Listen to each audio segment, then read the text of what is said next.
Okay, by the way, and you mentioned 2023. To me, the most important factor for the Dolphins getting back to that or close to that is they need Turbo Tyreek again. Because Tyreek in 2023 was some kind of ridiculous until he got injured late in the year. He was everything. He was a lot. I mean, he was a lot of that offense. Scariest man in the NFL. He was the run game unlocker. He unlocked the run game. He unlocked everybody else in the pass game, plus himself. I'm just still stuck on this. Tua can process defenses. You think that's a strong suit of his, Omar? Yes, it is. Absolutely. Wow. When you watch him in practice on a daily basis, it's no doubt. Omar, We're sitting here talking about practice. Yeah, I don't want to talk about practice. I don't want to stay on this long, but I just think people are so wrong on that. I just think that McDaniel's system gives Tua quick options. Last year, I agree with you. No, it's been like that for 3 years. It's simply when you hike the ball, look at the linebacker. If he goes in the flat, hit the seam. If he goes in the flat, hit the slant. If he stays home, hit the flat. That's it. But this isn't processing the field past 1 and 2.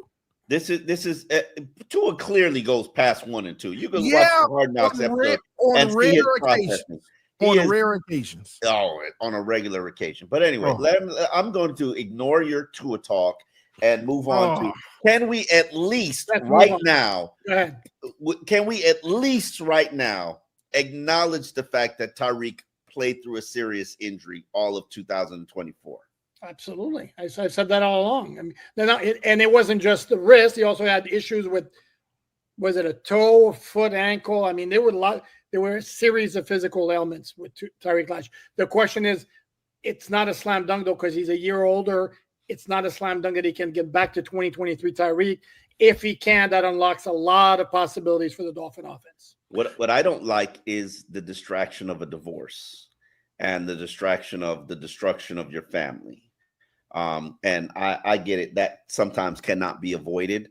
But let's not act like divorce doesn't play a mental toll on a player. And my hope for him is that his teammates and his coaches rally around him and make football a safe place and a safe refuge for him to get his mind off everything else. Because as somebody who's going through a divorce, I can tell you, it ain't fun. It is not fun. And I don't have $30 million a year coming to me. So who are you kidding, Omar? Who are you kidding? I just want I want 2025 to be about football for Tyreek. I don't know though, Omar. I think it's more complex than that though, because you make all the good points about his personal life and what he's going through. That's always a distraction, and you hope that the team rallies and say, "Hey, brother, we got you back," right? But here's the problem: he's also about to go through a divorce. I think he knows with Miami after this season. True. That's that. So it's hard to say, hey, the team's gonna rally and embrace me when they're about to move on from me as well. That's the organization, not your teammates, and not your coaches. I will argue to you that if Tyreek isn't good, everybody's fired. So there's a lot placed on his shoulders as well, because he's carried the organization for the previous 2 years. We agree universally that he was the number one weapon on the team, if not the NFL. If he can't get back to that, people gonna be fired. It's just the reality of it.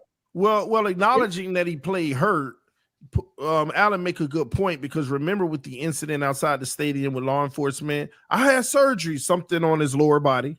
Tyreek is just a liar, so don't believe it. But I thought he did have surgery on his lower body somewhere. He said it was some sort of stem cell thing on a knee or something. Yeah, he had a stem cell with Armstead before they began training camp. But I mean, come on, Poop. You the one that taught me this. Tyreek is just a liar. Well, he said you may exaggerate or troll everyone. So the other point about Tyreek also is, don't forget, he's very well aware that he's got no guaranteed money beyond 2025. He's not getting any more. Well, he's playing for another. You don't think he'd like another big contract?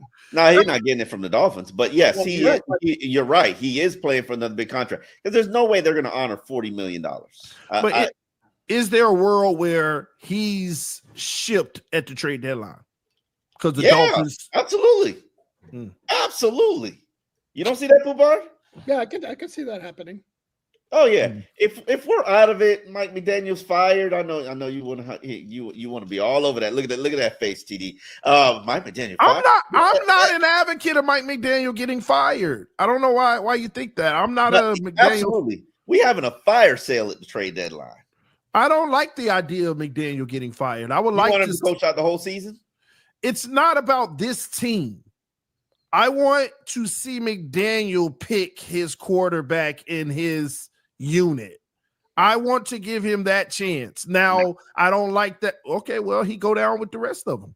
He's not picking a quarterback. I don't think so. Then you're basically saying he's going down with the rest of them.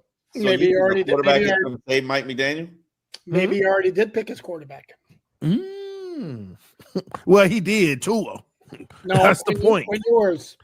Man. He didn't pick Tua. Tua was already here when he was hired. Listen, they could have picked Shedeur Sanders. They chose. Sure could have. Quinn Ewers. And I'm not. I watched last night. I fell asleep to Gruden. Gruden did the 50-minute sit down with Ewers, and yes. it was quite impressive, and I was intrigued. I'm not ruling anything out. Brock Purdy was the final pick of his draft class. He's about to be a $45 million quarterback. So, hey, best of luck to Quinn. Work hard, learn this offense, and history has proven you will get opportunity around here. How many years has the number 3 quarterback played? Would you be happy where the Brock Purdy is? Let's say Tua is no longer the quarterback. You'd be satisfied with a Brock Purdy level quarterback. Brock Purdy is. Last I checked, him and Tua were the 2 quarterbacks of this era who produced 100 passer rating 2 straight seasons. That's not what I asked, though. Would I be happy with it? Yes, I would. You're having fun with numbers, which don't provide the whole context. But go ahead. 2 quarterbacks. You know what I love doing that to you. 2 quarterbacks with some of the best weapons in the league. I love when I throw numbers at Poupard because Poupard is always throwing numbers at me. Are we going to disrespect Mike White like this and act like he doesn't exist? Yes. Is there a chance for him? Is there Mike White ever look? Mike, who are you talking about? Mike White with the Bills. Not Mike White. I'm sorry. Zach Wilson. That? Sorry. They all over the place in my head. Yeah, are we going to disrespect Mike White? Yes. Yeah. No, Zach Wilson. Did you ever see a good Mike White practice? No, but he did have the best passer rating on the team in 2023. Tell him. Numbers. All right, I'll allow it. I had to go there. Zach Wilson, massive question mark. Who knows? I got to see him practice. Right. And that's the one thing. And I always say this: I feel so blessed and honored to be with Poupard and all the other media contingent who get the opportunity to watch these OTA practices. We can't tell you what we see. We can, but we can't tell you in very general terms. But formations and all that stuff. Yeah. But we'll be able to tell you by the time we get to minicamp, we'll be able to tell you if a guy can play or not. Now, not fully, but like you generally will know. Mm-hmm. Yep. All right. So I'm sorry, I got to get us back on track real quick. So we're unanimous that Josh Allen is number 1 in the division. Absolutely. Not exactly going on a limb. Number 2. Well, hey, Tua. Yeah. What's the vote? What's your vote, TD? Number 2. Well, barely Josh Allen. I feel like Tua has some moments that were. No. I'm talking about for number 2 quarterback. Oh, number 2. Tua Tagovailoa. Oh, look at that. So it's 2 against 1. Oh, by the way, I didn't vote for Drake May. First, I took exception to you saying it was a clear cut. And I said Drake May has a higher ceiling. If you're asking me strictly. No, I'd agree with that. Maybe. Like, I still don't. Y'all are arm queens. No, I'm not. I'm not, Omar. Believe it or not, I'm not an arm queen. I want a well-rounded player. You can have some flaws here and there, but you got to have a superpower that overcomes your. I'm not arguing that. Your superpower is accuracy. Yeah, but you need 2. Okay. Now we need 2. No. Because he has more than one limitation. I could actually understand that reasoning. Every limitation you have, you need a superpower to overcome it. That's all I'm Well, saying. Josh Allen's limitation is accuracy. Josh Allen Time out, ain't time got out, time no out. Hold on. I limitation. got to jump in. Hold on. Because Omar, sorry. Give me numbers. Okay. This one. Well, yes, I'm going Oh. to come up with a number. Most accurate passer in the NFL on slants last year, 2 seasons ago, was Josh Allen. Of course it's Josh so Allen. can we stop? Sorry? I said, of course, the most accurate quarterback on slants is Josh Allen. All he does is fire it in there. But you're like saying that's like his kryptonite, his accuracy. No, It was when he got into the league, and it's not anymore. You're right. It's not anymore. But if we're gonna like, okay, what are two? Hold on. I know I'm opening up a can of worms here. What are Tua's two limitations? Are you kidding me? First of all, arm strength, obviously, right?